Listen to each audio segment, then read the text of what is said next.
Hello. God damn it. Come on, sandwich chest. Way to totally fuck it up.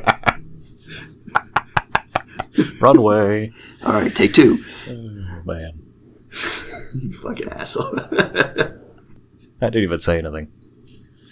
This is great. Totally fucked up. Alright. Welcome and fuck you. Sorry. Welcome to Hope Something Sticks. I'm Burt. I'm the guy that fucks everything up, otherwise known as Matt. Otherwise known as Matt. So, today we'll be going over Season 1, Episode 2 of Game of Thrones, called The King's Road. And King's Road only really has two main storylines, kind of what's happening on the King's Road and what's happening with Dany. Really, in the next episode or two, things really start branching out as the characters start branching out. But now there's still kind of just two main storylines that are happening. And first, let's go over what's happening with Dany. So kind of start off with her riding along with the Dothraki, just across the... It's called the Dothraki Sea. I don't know if it's called that in the show. This whole big... all these plains, and gets a little exposition from Jorah of basically some information about the Dothraki. Pretty much just eat horse jerky all the time. That's their main source of food, is horses. That's the most that they have. Men can't live on grass. Nope. And horses can't live on ghost grass. And he talks about the Dothraki apocalypse, which is interesting, kind of how hardcore the Dothraki are and how lame their apocalypse is. It's like all of the grass will be this ghost grass that the horses can't eat, and that's how the world ends. I like it. It's a very environmental perspective. An invasive species just takes over everything. It's just basically how it's probably going to go. Dothraki called it. But I like it too because it ties into how their horses may be stemming the tide of that grass, perhaps. Was it? Do they address that in the book? Why would they be stemming the tide? Wouldn't they be hurting anything? Because they're stamping all over it? Alright, I guess that was just me that came up with that theory. Awesome. I think that is mentioned, the whole ghost grass thing, but I don't think there's any kind of no effort to get rid of it. It's like, well, that's future Dothraki's problem. Fuck those guys. Well, that makes sense. Yep, they do like saying fuck those guys a lot. Fuck those guys who will... the ones that will be killing us. Yeah, no doubt. That'll show them all. So then the Dothraki make base camp, and they have to pry Dany off the horse. She's been riding so long and so not used to horse riding that she's basically bow-legged. Yeah. Yeah, if you've never ridden before. I haven't. I can't imagine it's too comfortable the first time out. Especially if you're short. I think she's ridden before, but she's, for fun, for maybe probably an hour or two at a time, not the whole day. Yeah, speaking of which, I think I'm not sure where we are in the timeline overseas, over the Narrow Sea, I should say. But I know that a month has passed. Because they mentioned Bran has been in a coma for a month. So you assume that... Not to jump. I guess you assume that the timeline's about the same. They don't mess with the timeline too much in Game of Thrones, at least not this early on. So yeah, they've probably been... Dane's probably been married for a month. Mm-hmm. And she's already learning the ropes. Then of what it's like to get it done, Dothraki style. So it's doggy. It's doggy style. That's Dothraki style. Horsey style. Well, horsey style comes later. Well, after Daenerys gets done with them, yeah. So that's pretty much the crux of the story for for Dany in this episode is having sex with Drogo and getting better at it. So the first scene of them having sex in this episode, she's still pretty not into it, but she is into those dragon eggs. There are a lot of cutscenes towards the dragon eggs. I didn't pick up that she was into them. Into that. Or obsessing over them. Well, she's definitely happy that they're there. You see her yeah, it'd be nice to focus on anything other than Khal Drogo railing into you. Unless you're into that sort of thing. Yeah, she gets into that sort of thing. Yeah, it's Jason Momoa, Yeah, so she's looking on her eggs that are surrounded by candles. And that's kind of what she focuses on during said railing. And Dany's kind of getting tired of it, and I think she thinks that Khal Drogo is getting tired of it too. I saw no indication of that. Well, for some reason, she makes mention to one of her handmaidens that was once a slave prostitute before Dany's brother bought her to be Dany's handmaiden. Wanted some tips. That's kind of the happens next, is she kind of shows them how to have sex not like a slave, by instead of doing it horsey style, they face to face. She gets on top, and Dany's like, "Well, I don't think the Dothraki really are into this kind of thing." And her handmaiden kind of wisely surmises, if Khal Drogo was into the Dothraki thing, why did he marry you? Which is a pretty good question. Why did Khal Drogo marry Dany? She was offered for basically for free. I mean, he said he would conquer the Seven Kingdoms like that. Dothrakis have a different. He probably didn't even know he didn't know what he was promising. He just promised war. He was going to do that anyway. Yeah, but it's so he promises his army. Well, kind of. So Dothraki have a sort of different take on transactions than most people do, where it's, okay, you give me this, I give you that. And yeah, it's kind of more of a promise-based system where you give me a gift. It's not even promises, like, you give me a gift, and then I may reciprocate that gift. And if I don't, I'm kind of a douche, but whatever. So that's pretty much. Gotcha. So okay, Viserys kind of put all his eggs in the hopefully something will happen basket. But I think that's also lost in translation between, or I don't know, really, that's really the word, but the different cultures, how they recognize transactions is a lot different. Where Viserys has the normal, I give you this, you give me that transaction, state of mind, and Dothraki think of it differently. Yeah, you got that right. Yeah. As we will find. Another thing on Viserys, you get him talking with Mormont about why Mormont is here instead of in Westeros and why he was exiled. Where Jorah Mormont says that he sold a couple of guys into slavery that were poaching on his land.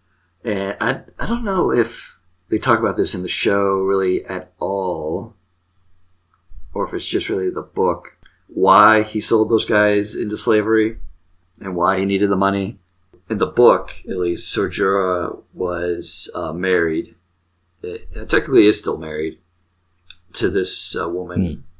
So she was a highborn woman from the Reach. She was a Hightower, who are one of the richest families in all Westeros. They're almost not mentioned at all in the show, like ever. But no. Yeah, I didn't even know he was married. So what happened was, the Hightowers control Old Town, which is where the citadel for the Maesters are, which you see at season 7 and 8.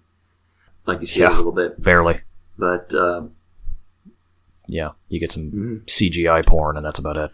So there's a tournament that's being held there by the Hightowers, and Ser Jorah asks for Lord Hightower's daughter's favor, which is like a handkerchief or whatever they give him. and he, puts that on he puts that on himself, like, while he's jousting, and he wins the joust. He becomes the champion, which is the first time he's ever done it. He was kind of like a middling jouster, before that tournament, and everyone was all excited, and he asked for her hand in marriage, and her father agreed, and they got married, and instantly kind of ran into problems because he's like, some nobody lord in the north. Like, he's not particularly rich. In fact, they live on Bear Island, so it's like a small island right off of the north. So it's not nearly as nice and not nearly as rich as what she's used to. Being part of one of the richest families in the kingdoms, and in the Reach, which is one of the more beautiful parts of the kingdom. And Old Town is a pretty cool town. It's the largest city in Westeros, so place is bumping. Not so much on Bear Island. So Jorah pays like a whole bunch of money for nice gifts for his wives, and paying singers to come, and all kinds of entertainment. And so he's losing a shit ton of money, and he's like, oh, well, I'll just joust and win some more, and that's how I'll make my money back. And he never really replicates how well he does in that tournament where he won his wife's hand. And then eventually he stooped down to selling these two poachers into slavery to make more money for his lavish wife. So they get caught. Ned declares that he should be beheaded. He runs off with his wife, but eventually she just leaves him for some magister at some Essos city. And I think she lives like in Lyce or one of the cities. One of the free cities. Oh, that's the free cities? Free cities where there's only one of the free cities has freedom in it. The rest of them are very pro-slavery. Well, shouldn't say free city, I suppose. That's what they call themselves, the states. free cities, because not because there's freedom within those cities, because they're free from the Valeria that used to control them all.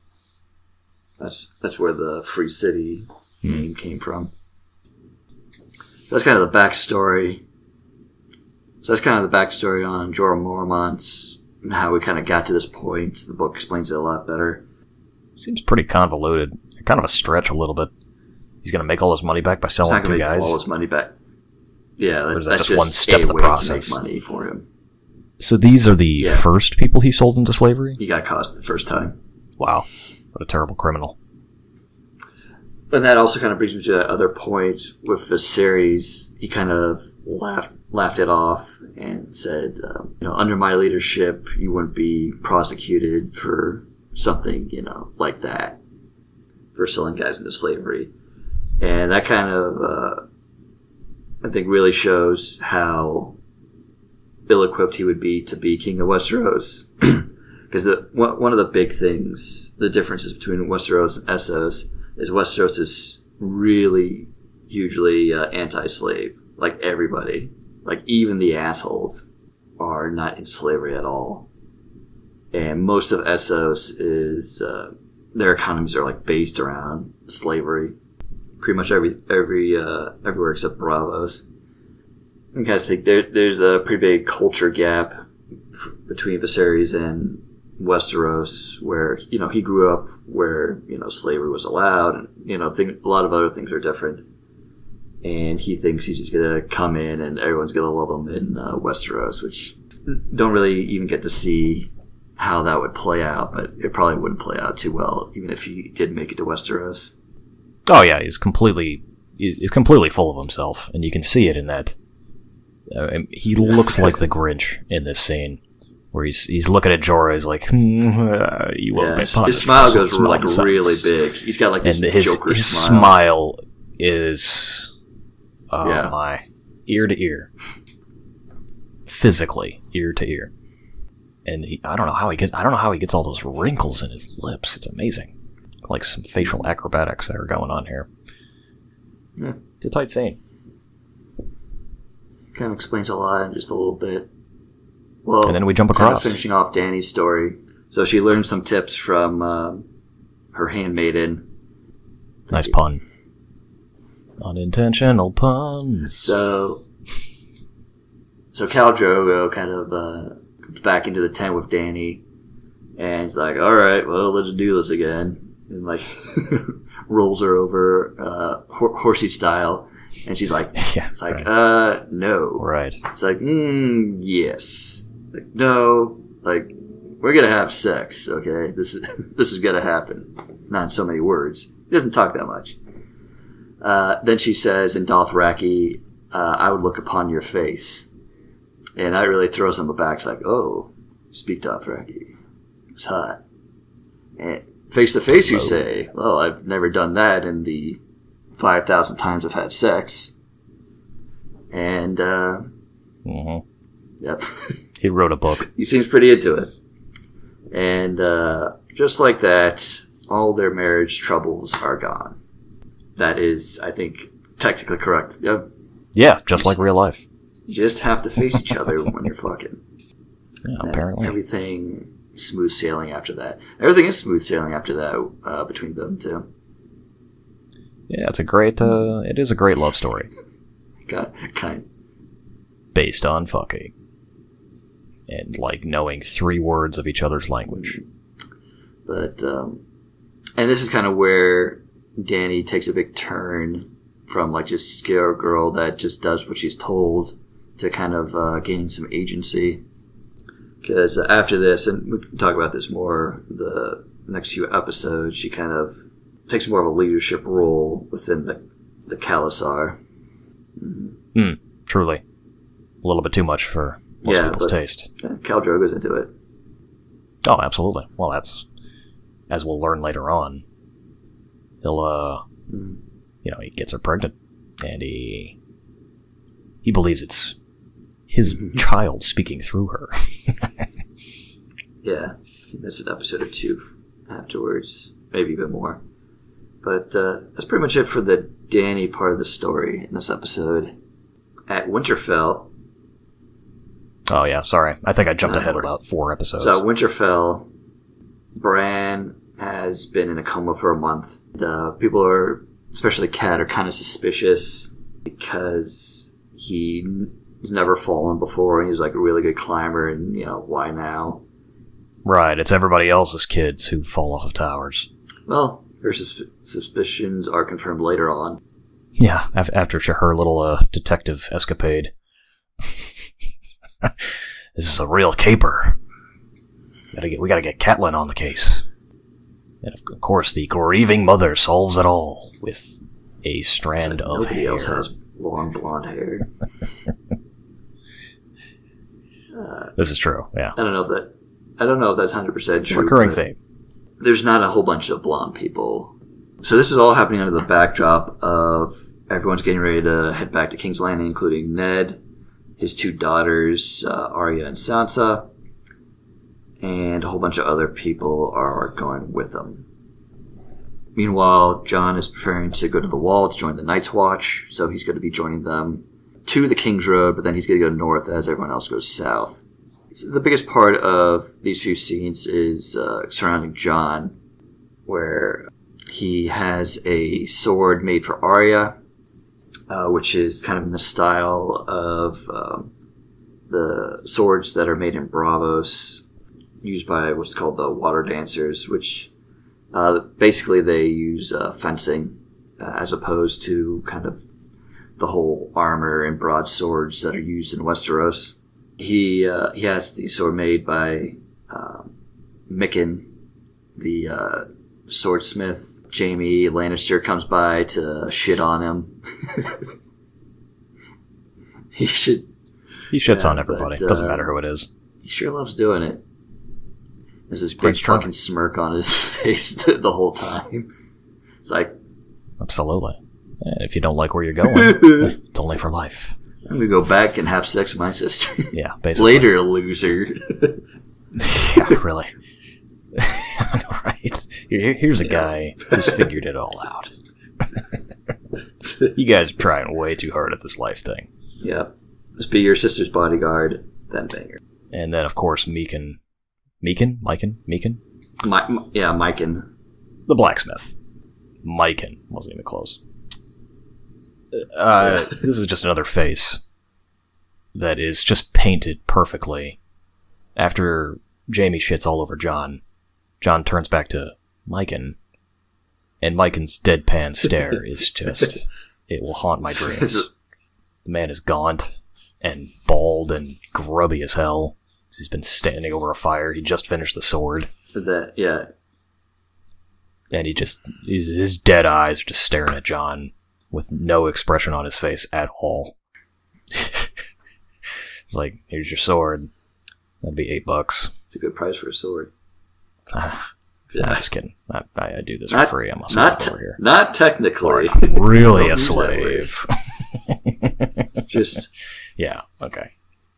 A slave in everything but name. He could leave. In everything other than He name. probably could leave if he wanted to.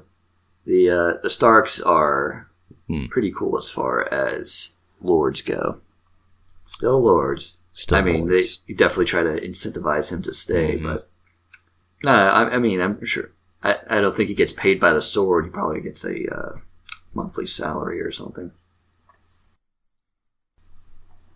And that's the amazing life that of Mike. That will be the last time we see him, probably, until he gets killed by Theon or something. And hopefully it's the last time we ever talk about him. Well, his sure, and that sword needle makes it all the way to the end of the series. Yeah, that sword is... It's amazing. So John goes to Arya's room where she's packing. She's pissed off because Septa Mograine or something. Her Septa, which is basically... Septas are basically nuns in the world of Westeros. Nun, nanny. It's all in this case, yeah, she's nun, nanny, and charm school teacher. Right. And yeah, she tells Arya to repack, and she just like threw it all in her luggage. And she's like, "Man, who gives a shit? It's all gonna get messed up anyway." So John's like, "Yeah, whatever. Mm-hmm. Here's a sword." It's like, "Ooh, sword!" And then then she goes in to hug him while holding the sword. It's like, "Hey, oh." Yeah, it's right. Like, oh, yeah, sword. And this is up until, like, I guess the end of season 7, the last time they see each other. And it's really only kind of the only scene that they're in. And right. This whole scene has to set up, this whole scene has to kind of encapsulate their relationship, which is, you could say that it's the strongest relationship between any of the siblings in the Stark family.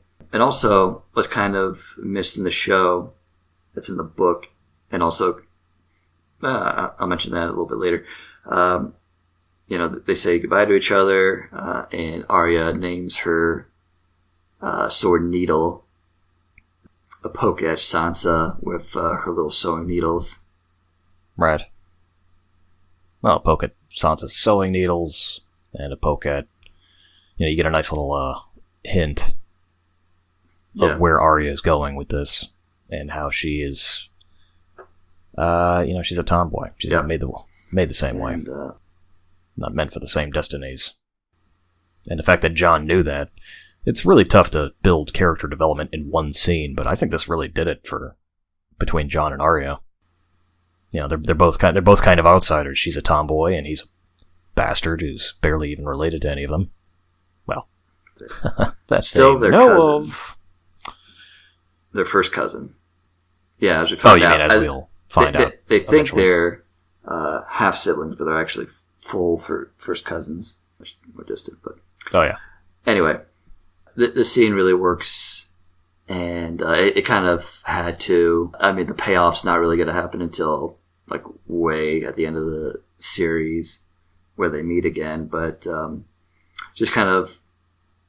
just knowing, like, all the different relationships, which you have to build in, like, 2 episodes, for the most part, besides Arya and Sansa, who stay together a little while longer. Until the end of this season. Until the end of season 1. Right. Mm-hmm. And you also get to see some direwolf build up, because you get to see how smart they are, and also how quickly they grow up, because they're fucking wolves. Yeah, they not regular at this dogs. point they have full-grown dogs, the dire wolves, which they're only supposed to be like maybe a month and a half old, if that, like about a month old, and they're the size of regular largish dogs. And she can almost tell it what to do. And then John goes to see Bran, who's still in a coma, where Kat's sitting there. And this is pretty much, you're setting up all the relationships that John has with his family in these few scenes. And this one is with Catelyn, and really emphasizes how much he fucking hates him. Yeah, and it's a real just projection of her anger towards Ned and what she thinks he did. Because, I mean, John's a good guy. He's definitely not done anything to deserve, this kind of hatred. And she even admits it to herself, like, in, 2 more seasons. So, I mean, of course, the reason why she hates him is because she thinks that, he's the bastard of her husband. Thinks that he cheated on her, during the war, and, they only had Catelyn and Ned at that point. They spent one night together. She instantly got pregnant that night, and he left for war the next day. She was married to him for one day, and she didn't see him until he came back with John as a baby. So she would assume that he was years later with whoever that bastard's mother was with longer than her. Yeah. Nice. I didn't realize that. They might talk about it in those animated things, like in the DVD extras. They might have mentioned that, but in the show they don't. Yeah, you definitely don't pick up on that in the show. And that presents her in a much different light. I mean, it's brutal having your husband come back with a bastard, but yeah, you don't have to hate the baby. But she does, and she still hates him. Does not want him in the room with Bran, but she lets him say his goodbyes. Now go. You've said it. Yeah. 2 seconds after he's in there. And Ned comes in, and then John pieces out. And then the last big scene of John and his family is with Robb. And this one doesn't hit as well as the other two. They're very formal with each other at the beginning, but then they hug it out at the end after they basically talk about John joining the Night's Watch. Yeah, it's kind of tacked on. That's the one scene that doesn't really work. I would say it's the scene that has to work the least. But in the book, it's it's stated that John and Robb were best friends when they were growing up. They're about the same age. That's also a very strong relationship. And before we move on, one other thing with Catelyn and why she hates John so much. Again, this is a total book thing. In the book, the only kid that Catelyn has that doesn't have red hair and doesn't look like a Tully, which is her family, is Arya.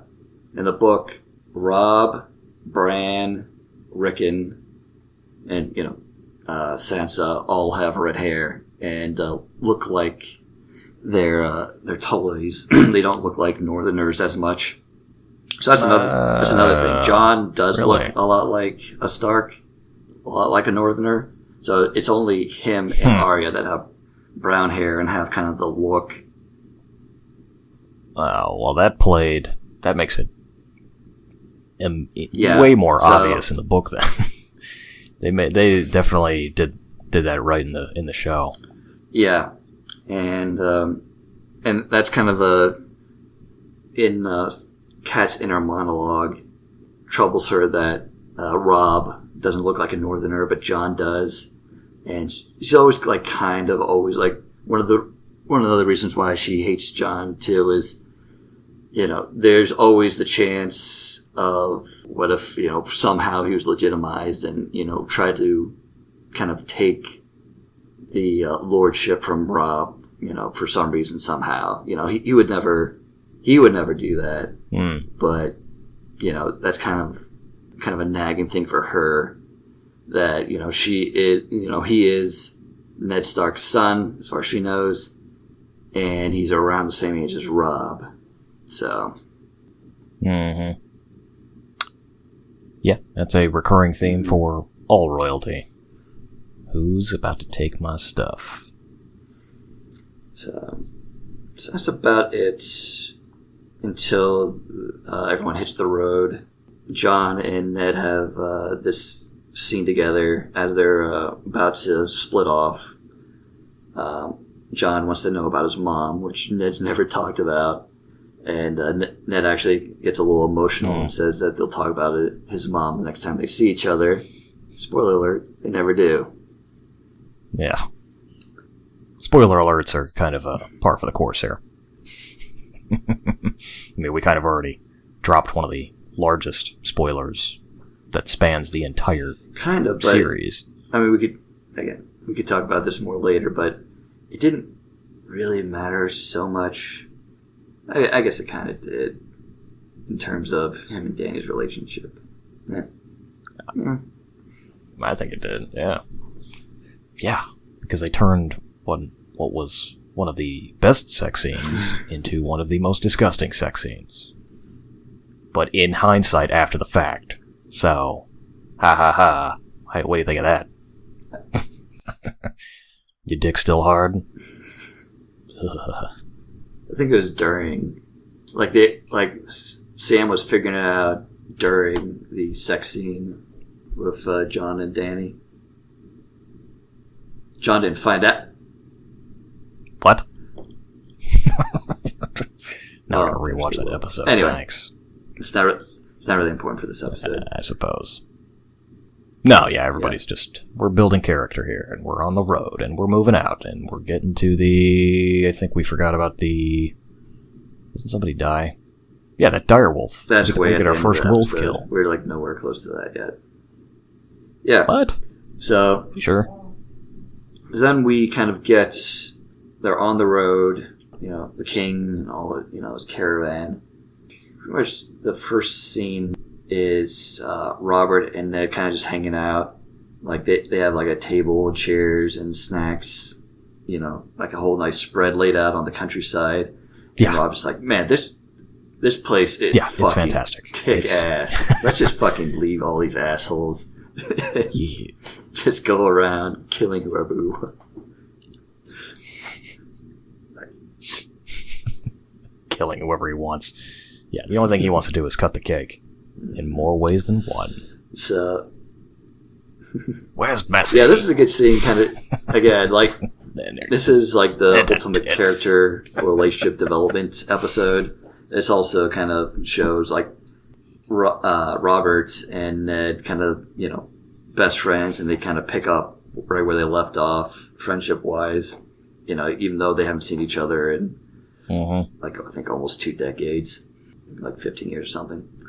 And, I thought it was 9, or how long they've been together? How long they've been separated. How long they've I think each other? 15 years or something like that.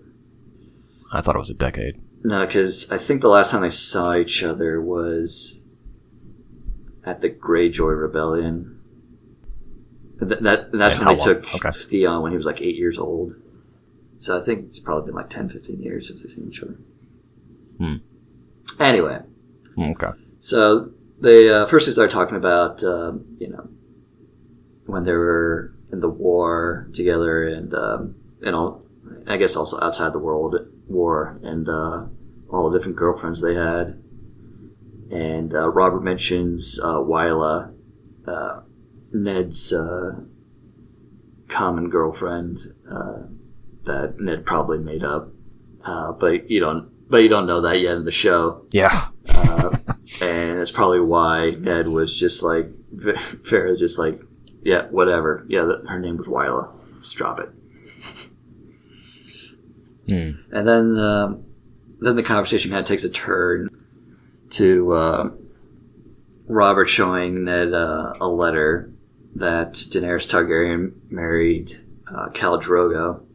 And Ned is like, yeah, whatever, man. Who gives a shit? They're in Essos. And it's like, oh, I want to kill her so bad. It's like, just, she's a kid. Don't worry about it. Yeah, he is obsessed. Kind of worried that once Dany has a kid with Khal Drogo, they'll come with a whole bunch of Dothraki and conquer the Seven Kingdoms. And Ned says there's no way that they'll cross. They've never crossed sea before. It's against their religion to cross the sea. They're not going to do it. It's against their religion? Kind of. I don't know if it's so much. Maybe not so much against. I don't remember him mentioning that. So they really. He mentions they don't have any ships. They mention. So, again, this is more so in the book. It's, I guess, a major faux pas. It's like, what's the word? It's bad luck. It's a bad omen. I know they call it poison superstition. Water. So it's a kind of a Dothraki superstition that they don't cross water that their horses can't drink, and that's why they don't have ships. They've never crossed any large body of water. They just stuck to where they are. So it's kind of a phobia of theirs, superstition, whatever. So there's a pretty good reason why they never cross, and it's because of their superstitions. And then Robert kind of gives this ominous statement that that a war is going to be coming, and he doesn't know who will be fighting, but there will be a war. Which is kind of like basically saying winter is coming. It's like, yeah, no shit. One day there'll be a war. There's not going to be peace forever. This is mostly just the show building itself up. And also Robert being, bored. Yeah, he definitely would like a war. Yeah. He likes fucking, and he likes killing. Yep. That's what he do. Yep. But he's all out of killing. Yeah, that's all he does. And drinking. Mm-hmm. But that's just to stave off the boredom. Yeah. So then, it doesn't say this in the show anywhere, but they're crossed into the Riverlands. And that's where they're they're around that inn where you see Sansa walking her dog lady, or her wolf lady. And she sees all these southern girls chatting away, and then she comes like face to face with Ilyn Payne. It's like, ah, shit! He just sort of shows up out of nowhere. In the middle of the walkway, and he's just right there. His eyes just piercing straight into her. It's like, think Mycon. Yeah. Another bald guy, another Stark face. Sorry for the pun there. He is not a Stark. He is not a Stark. He's actually with the Westermen. Yeah, he's just an intimidating. He's just Mr. Intimidation. Yeah. That's kind of his job. It's King's Justice. Mm-hmm. So she starts apologizing to him. He doesn't say shit, and then the Hound comes up from behind her, and it's like, oh shit! Like the two scariest dudes in the whole camp.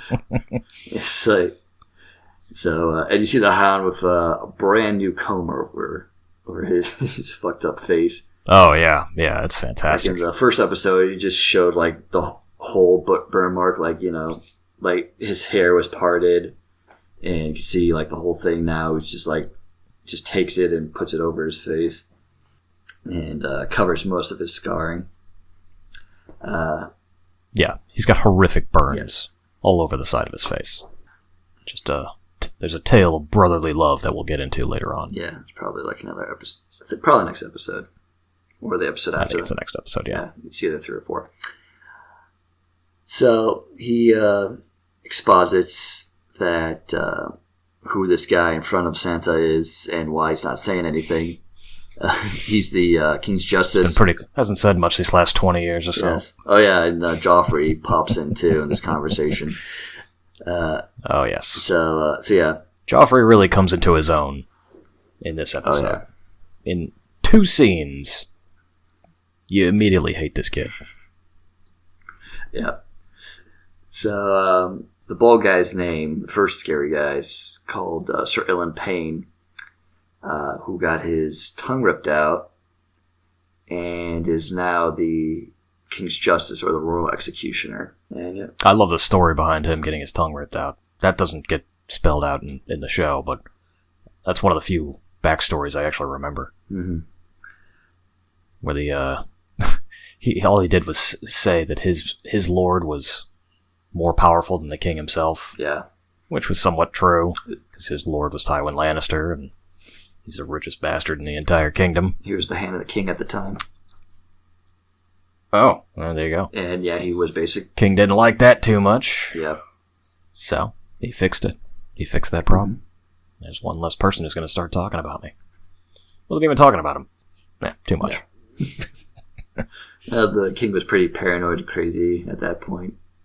And that was one of the things he worried about the most, is Tyrion Lannister and people talking about how he was ruling the kingdom and not him. Mm. But yeah, good backstory. And then the next scene is Sansa and Joffrey kind of walking together along the river, drinking a skin of wine.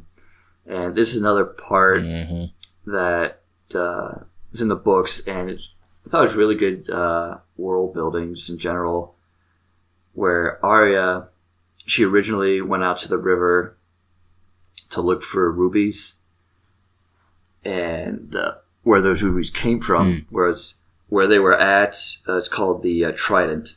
It's this big river, and that was one of the final battles between Robert's Rebellion and the Royal Army fought, and in that battle, somehow, miraculously, Robert and Prince Rhaegar fought each other one-on-one on horseback in the river. It was supremely epic. And Rhaegar was wearing this black armor with rubies inside in the shape of a dragon. And Robert proceeded to crush the breastplate inside, killing him. And a whole bunch of the rubies popped out of the chest plate and fell into the river, and it's mentioned like a few times, like it's like kind of a thing in Westeros, Rhaegar's rubies, and whenever people talk about the Trident, that kind of comes up a few times, people trying to find the rubies from Rhaegar's breastplate. Didn't they mention that during the battle, after his breastplate was smashed, soldiers on both sides stopped fighting and immediately started looking for him? People were really strapped for cash back then. Yeah, Like, oh shit, the rubies. Ooh, hey. Robert says, no, those are my rubies now. I've sworn to defend you. Ooh, shiny. All right, everyone, find the shiny. Yeah, basically. Yeah. God. Yeah. So, but yeah. Just anyway, back to Joffrey being a total dick. Yeah. So he's getting Sansa pretty drunk. He's like, come on, drink more. It's like, maybe I shouldn't. Come on. You'd be cooler if you did. Yeah, right. So she starts drinking a little bit more. And then they've run into Arya. That must be more in the book. That's not really indicated in the show. No, it's in the show. Like, she does a little, oh, my dad only allows me 1 cup of wine at feasts. And then Joffrey's like, my princess can drink as much as she wants. Just a slightly different tone, I guess. Yeah. It's not as overt. No, as, he's come on, do it. Yeah, no, he's actually pretty smooth with it. That is the end of his smoothness. Yeah, he really his suavite. really shows his true colors here. So they stumble onto Arya and Micah, not McKinn, Micah doing a play sword fight with sticks. And Joffrey sees a good chance to be a total dick. Because Micah is just some son of a butcher. And he takes out his very real sword and says, well, let's us spar. It's like, I only have a stick. It's like, it's not a real sword. Yeah, well, you're not a real knight. And then starts cutting on his face with his sword. Just digs into him.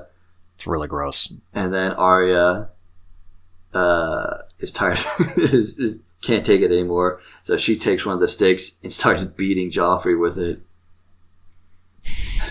Then Joffrey starts swinging out his sword. Right. Threatens to kill Arya. He takes real whacks at her. He could have straight up killed her. Yeah. He doesn't care. Just immediately overreacts. Yeah. Then Arya's direwolf Nymeria just comes out of nowhere and tears into his wrist, and then he loses the sword and is busy screaming in pain while the direwolf is tearing at his wrist. Right. Arya calls him back. Sansa is totally freaking out. Just saying that they're both ruining everything. Perfect little moment with her prince. I know, right? And then Arya dirties? Yeah. She takes his sword, holds it to him, and then he just totally bitches out, no, please, no. Yeah. And then she tosses the sword into the river and runs off with Nymeria. Great hook. Right into the middle. Yep. Yes. Good luck getting that back. Good throw. So Arya and Nymeria run away. Micah does too. And Sansa and Joffrey go back. Well, Sansa goes get help for Joffrey. Then when kind of the whole camp finds out about everything, everyone goes searching for Arya, and Arya is about to get found out by Lannister guards, and so she basically throws rocks at Nymeria until she runs away. So she gets picked up by the Lannisters. Hours have passed, and everyone's kind of in the inn. And Robert's, Cersei, Joffrey's there. Pretty much everyone's there. And Ned comes in, pissed off that Robert didn't bring Arya to him at first. Instead, he brought him before Robert to answer what happened with Joffrey and them. And Joffrey lies his ass off, or Cersei lies her ass off on behalf of Joffrey, twisting the story around that Joffrey was just walking around, and then Micah and Arya just started beating the shit out of him. And then the wolf just came in and ravaged him. Yep. And then Arya's like, no, she didn't. She just bit him a little. Almost ripped his arm off. And Robert had the ultimate disappointed father face. It's like, you let that little girl disarm you. No, it's fantastic. And Joffrey just It's sure. Even the best version of his story just doesn't have him coming out looking too good, machismo wise. Yeah. Kind of loses a little bit of cred. Yeah. So they bring Sansa in to kind of clear things up, and she does the whole I don't remember dealy, because Arya is definitely telling the truth, but she doesn't want to rat on Joffrey, who she's, intended to be married to. So. Yep, she's a little bit torn. And then we get to see, Robb deals with it as you would normally want to deal with it. Children fight, it's over. Yeah, that part's fine. But then we get to see some Cersei action. Yeah, then Cersei's like, well, what about the direwolf? It's like, all right, well, what about the direwolf? Well, we couldn't find it. Well, fuck it then. And then Cersei pulls the ultimate bitch move. It's like, well, just kill the other direwolf. For no reason. This would be Sansa's direwolf, aptly named Lady. The good one. The good one that didn't do anything and wasn't even there. Yeah.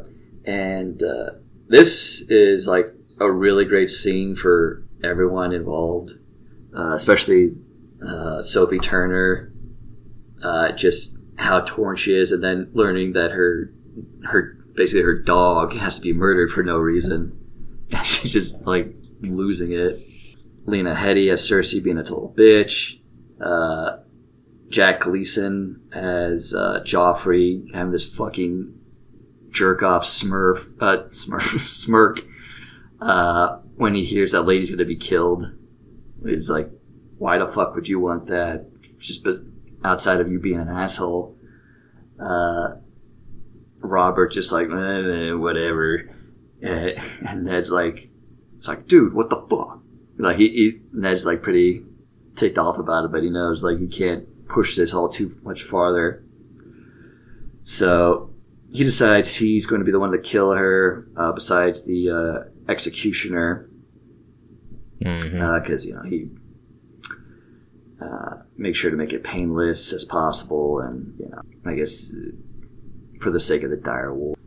Considering the situation, it's a lot more dramatic than it has to be, but it really is. It's mostly about the rift between the Lannisters and the Starks. Yeah, and this is really the beginning of it, and kind of showing how complicit Robert is with a lot of this shit. Right. Yeah. Because he doesn't feel like he can push things too far with Cersei, because you'll learn later on that he is indebted like 500 million gold pieces to her dad. Right.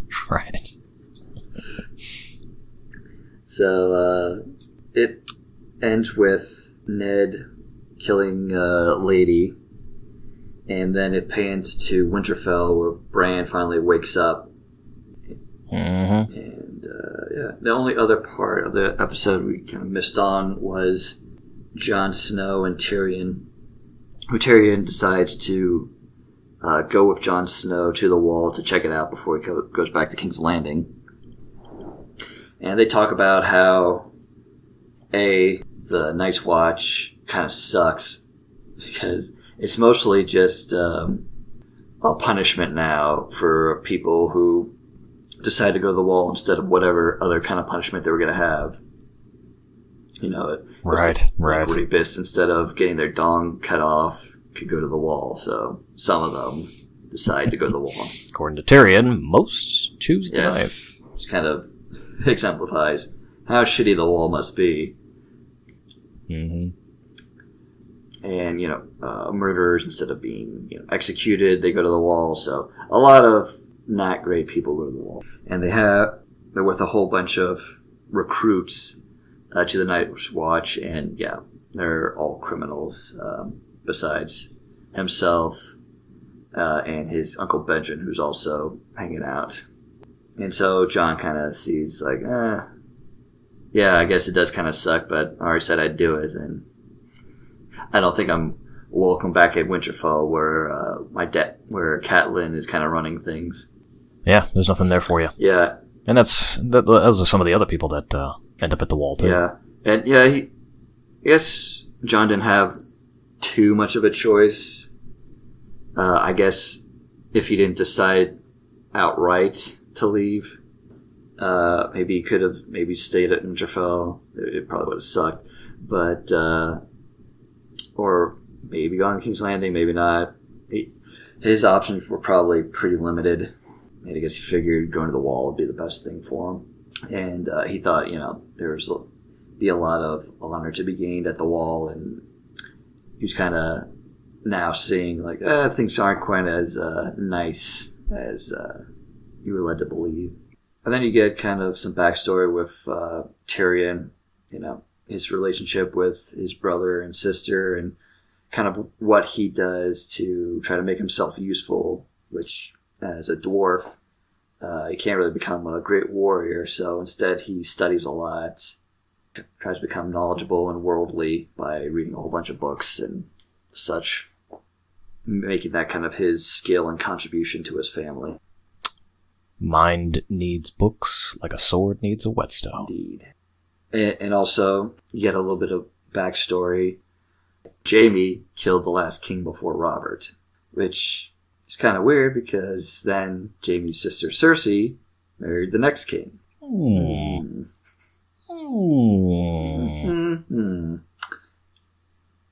Something going on here? Nope, nothing to see here. So that's the episode. A lot of relationship building in this episode, especially for Jon Snow. Basically, he goes from one character to the next, showing what their relationship is, good or bad. And Dany kind of learning the ropes. Yeah, it's not really exemplified how much Jon is an integral character. Yeah, they're showing Jon meeting everybody, but it's almost like everybody else is the more important character. Yeah. In every one of his interactions. Mm-hmm. And I guess kind of one of the cooler parts of the show, where you have the POV characters are the main characters, and those characters are Ned, Kat, Jon, Arya, Sansa. That's point of view for all of you non-porn watchers out there. So, in the books, you actually don't see a whole lot of Robb, and you see a lot more of Jon because he is a POV. You know that they're important being POV, but in the show, it's a lot more spread around, and Robb Stark becomes like a main character, and yeah, Jon Snow doesn't seem like as big of a character, and it doesn't seem like what he's doing is all that important, at least not right now. The only thing you can think of that would be important is the ice zombies that are on the other side of the wall. But besides, like that first scene in the first episode, it seems like the big happenings going on are between the Lannisters, the Baratheons, and the Starks, which is going to kind of come to a head in King's Landing once they finally get there. And we still didn't talk about the assassin. All right, that's another thing we missed. We should just jump around the episodes. Yeah. It's a mousey. Yeah. So there's an assassin that comes in to Bran's room to kill him. Catelyn is still there. The assassin did not expect her to be there. You're not supposed to be here. No one's supposed to be. Nobody's supposed to be here. Yeah. Some mercy. So he pulls out this fucking scrub. He pulls out this knife and tries to kill her. She grabs the knife, gets her fingers all cut to shit. Oh man, it's brutal. She just grabs that thing. She's a boss. Totally. And then Summer comes in, Bran's direwolf, and just kills the shit out of that guy. Just rips his throat out. Oh yeah, you get some throat rippage. Yep. So, and the part that always disturbs me is the direwolf then jumps up on the bed, and then puts his bloody ass mouth all over that beautiful pelt. There's this beautiful pelt all over and this dirtied, bloodied wolf is rubbing his face all up in it. You know what? As he puts his head down, like, I didn't just shit in your shoes. I think he earned it, saving 2 people's lives. Yeah, he did. And now the wolf pelt is ruined. Yeah. Where will we get another wolf pelt, huh? What is Bran's direwolf Summer. name? Yes. Summer. So I guess it could be worse. Could be Rickons. Yeah. Shaggy dog. So in the book, Catelyn was kind of wary of the direwolves because they were because they were direwolves, and wasn't a huge fan of them up until that moment where Summer just saved her and Bran's life, and then she loves all the direwolves, and she thinks of them as her children's protectors from the old gods, and is really big about them being around her kids all the time. Doesn't really show up in the show, but in the book, like she does this huge 180 in terms of the direwolves. You know, after that happens.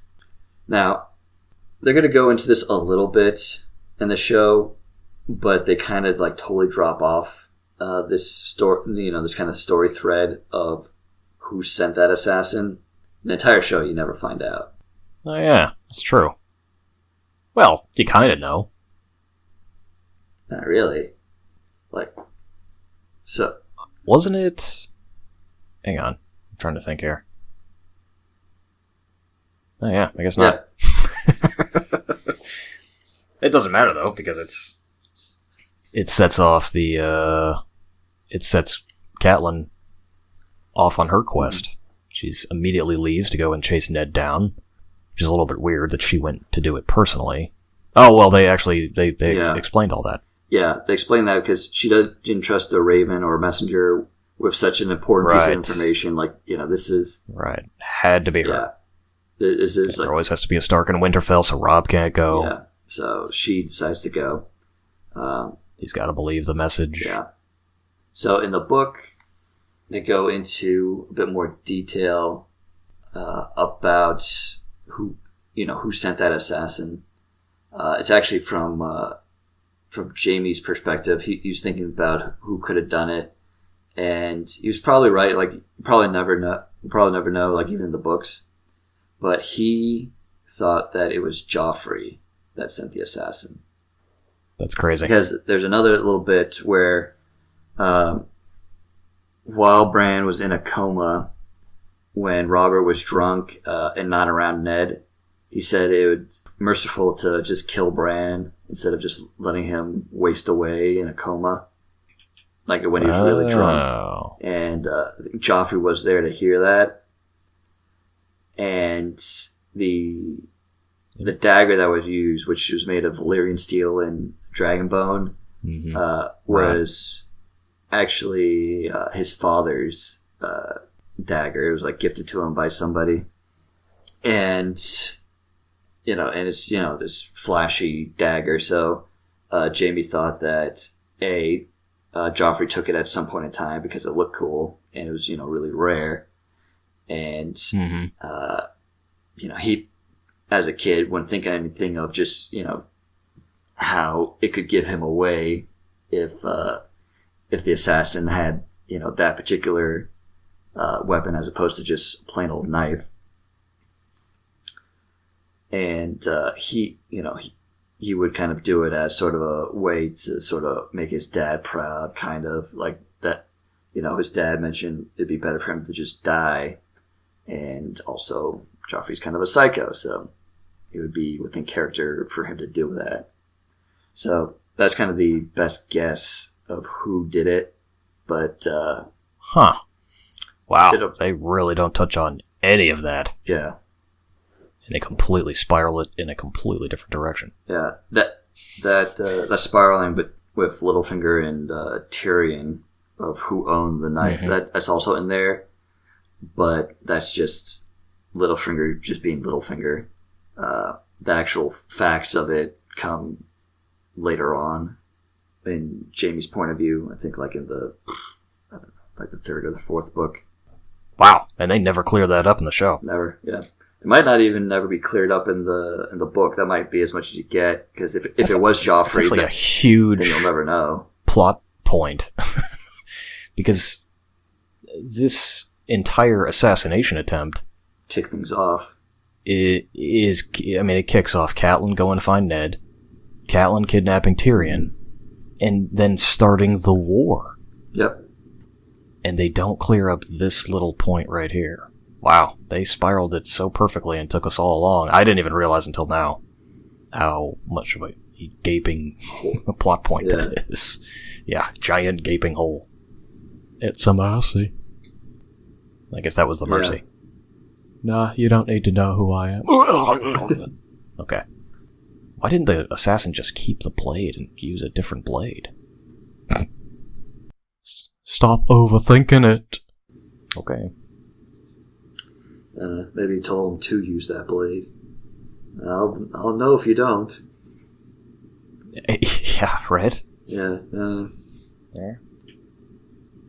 I would have sold that blade and paid somebody else to do it. Could probably kept about half of it. Well, that's the King's Road. Yep. So, yeah. Tune in next month for episode 3. Well, episode 3 will come the same point in time in episode 2 as far as when we release these. Alright, whatever. See ya in 3 minutes if you feel like listening to another episode.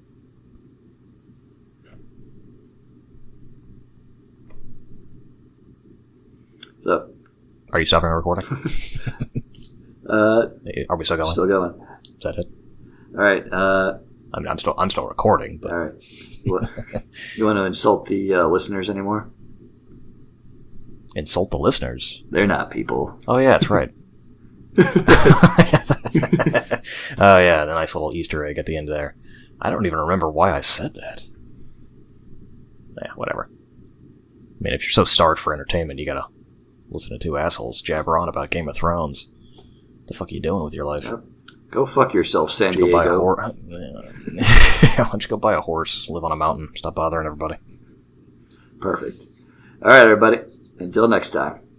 Oh, and if you wish to mail in any questions or comments, hopesomething sticks@gmail.com is where you can contact us. See you all later.